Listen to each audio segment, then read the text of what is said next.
या ठिकाणी साहेबांसाठी एक सुंदर असं गाणं जिल्हा नियोजन मंडळाचे सदस्य राहुलदादा बर्गे हे साहेबांसाठी गाणं म्हणणार आहेत.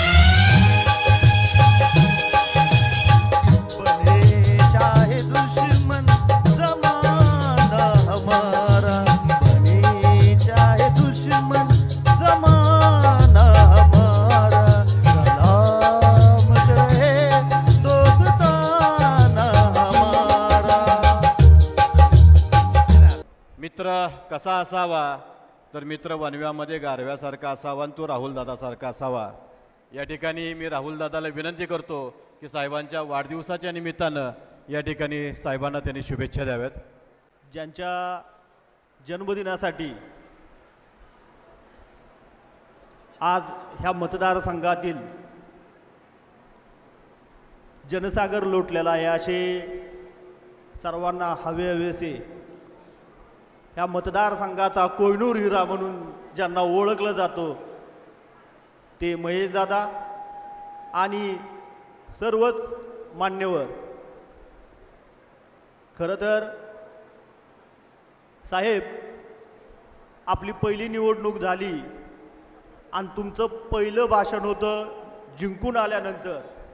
आजही माझ्या कानावर ते शब्द चांगले कोरलेले आहेत. तुम्ही त्यावेळी म्हणलेला की मी जिंकलेलो नाही, फक्त मताधिक्यानं मी पुढे आहे.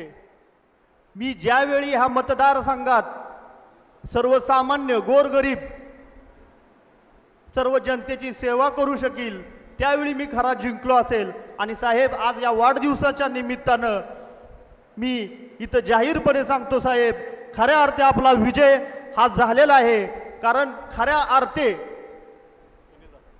सर्वसामान्यांना आज जर मतदारसंघात साहेब आपल्या वाढदिवसानिमित्त तुम्ही खूप दिवसानं वेळ दिला, जर एका उत्सवाप्रमाणे हा वाढदिवस साजरा करते जनता, त्याला कारण साहेब आहे की प्रत्येकाच्या मनात एकच विश्वास आहे की मी दिलेलं मतदान वाया नाही गेलं.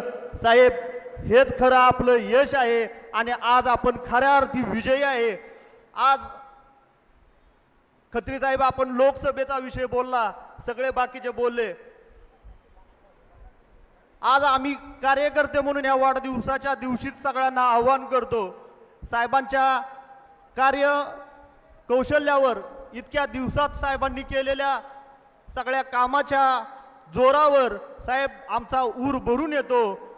तसं पुढच्या माणसांच्याकडे काय होतं मतदारसंघात आणि कुठला विषय घेऊन हे जनतेसमोर येणार आहेत.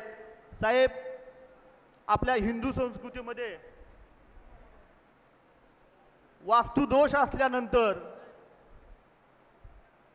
सांगितलं जातं की घरापुढे एक गाई बांधा, तिला सांभाळा. अरे आम्ही तर आमच्या मतदारसंघात शेकडो गाया सांभाळणारा,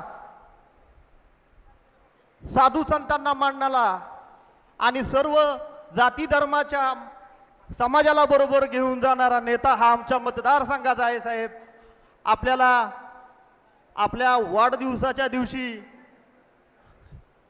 एक अशीच शुभेच्छा देतो. आम्ही सर्वजण सदैव आपल्या पाठीशी आहोत आणि ही जनता कधी साहेब आपल्याला कमीपणा येऊन दे नाही हेच इथं अभिवाचन देतो. आपल्याला दीर्घ आयुष्याच्या